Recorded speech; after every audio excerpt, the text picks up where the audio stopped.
जिसको प्राप्त करने के लिए देवता भी ललायित रहता है। ऐसा दुर्लभ शरीर हम सबों को प्राप्त है। इस शरीर को पाने के बाद हम लोगों का कर्तव्य बनता है सिमरन भजन करें। सिमरन भजन करने के लिए ही मनुष्य का शरीर प्राप्त हुआ है और इस शरीर को देवता भी चाहता है। देवता की भी इच्छा रहती है हमको एक बार मनुष्य का शरीर मिले, इसीलिए कि मनुष्य शरीर के अंदर ही मुक्ति का मार्ग है, मोक्ष का मार्ग है। इस मुक्ति के मार्ग में प्रवेश कर मुक्त हो सकते हैं। फिर संसार के जो आने जाने का दुख है, जिसको हमारे गुरुदेव ने कहा आवागमन सम दुख दूजा है नहीं जग में कोई, इसके निवारण के लिए प्रभक्ति करनी चाहिए। जन्म लेना और मरना सबसे बड़ा दुख है।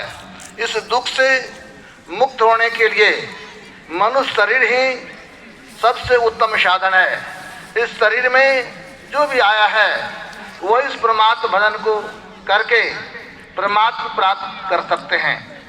गुरुदेव की महती कृपा है जो हम लोगों को यह सत्संग मिलता है और गुरुदेव जैसे महान गुरु भी हम लोगों को प्राप्त है। उनके ज्ञान को अपने जीवन में उतारें और जीवन में उतारकर मनुष्य शरीर की सार्थकता को सिद्ध करें।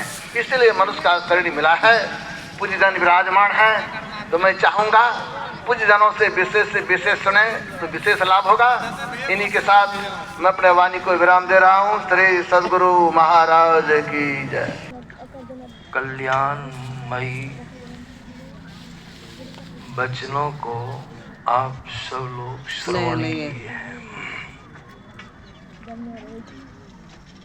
भगवान थे, भगवान के अवतार थे और उनकी वाणी इस शरीर के संबंध में, शरीर की महिमा, शरीर की उपयोगिता के संबंध में आप लोगों ने श्रवण किया है। भगवान राम की वाणी में आया बड़े भाग मानुष तनु पावा। यह शब्द आया बड़े भाग मानुष तनु पावा। यहाँ पर दो चीज का बोध हो रहा है, दो चीजों का बोध हो रहा है। यह मनुष्य का शरीर, ऐसा शरीर इस संसार में कोई भी नहीं है। दूसरा शरीर ऐसा नहीं, इसकी बनावट ही भी विचित्र है। उतना समय नहीं है कि उसका वर्णन करके आप लोगों को सुनाओ, लेकिन सब कोई अनुभव करते हैं। यह सर्वश्रेष्ठ शरीर है। मनुष्य शरीर के अलावा और किसी शरीर को कोई भी मनुष्य पसंद नहीं कर सकता है। पाने वाले आप हैं। आप कौन हैं? जो पाए हैं। इसका ज्ञान संतों ने दिया है। पाने वाले को ही ज्ञान नहीं कि हम अलग हैं। पाने वाला भी यही समझा है कि हम यही हैं, शरीर ही है। लेकिन भगवान की वाणी से ऐसा मालूम पड़ता है कि प्राप्त वस्तु शरीर है और आप पाने वाले कौन हैं? आप ईश्वर के अंश हैं, जीव आत्मा है, चेतन आत्मा है। विचार करने पर आपको मालूम पड़ जाएगा कि जो शरीर हमने प्राप्त किया इसी के अंदर में हम हैं, अंदर में हैं, अंदर से बोलते हैं, अंदर से देखते हैं, अंदर रह करके सुनते हैं। सब काम अंदर रह करके हम कर रहे हैं, लेकिन है अंदर में। यह निर्विवाद सत्य है, इसमें काट छांट की कहीं भी जगह नहीं है। अब अंदर में भी है तो शरीर की लंबाई कितनी है, फैलाव कितना है? बाबा कबीर ने ही जवाब दिया, कहा नैनो माही मन बसै। बहुवचन शब्द है, नैनो माही, दो आंखें हैं इसलिए बहुवचन शब्द आया है। दोनों आंखों के बीच में कहाँ होगा बीच, आप अंदाज कर लीजिए। नैनो माही मन बसै निकस जात, शरीर से निकलते हैं, किसी में सब दिन रहते हैं, निकलते हैं। किधर से निकलते हैं? निकस जात 9 ठौर, आपके शरीर में 9 दरवाजे लगे हैं।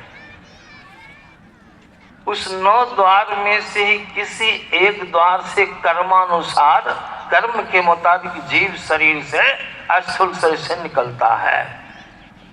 जिस द्वार से जीव निकलता है वह द्वार विकृत हो जाता है। लोग समझ जाते हैं इन 9 द्वार, आँख 2, कान 2, नाक 2, मुख 1, पेशाब पैखाने का मार्ग मिला कि 9 मार्ग हुए। 9 में से किसी से आप निकलिएगा, यह मार्ग भव का मार्ग है। 84 लाख किस्म की जोनियों में जाने वाला मार्ग है। लेकिन भगवान राम ने इसका उपदेश दिया अपनी वाणी में। इस मार्ग से निकलने वाला जीव जम मार्ग में जाता है, जम के यहाँ जाता है।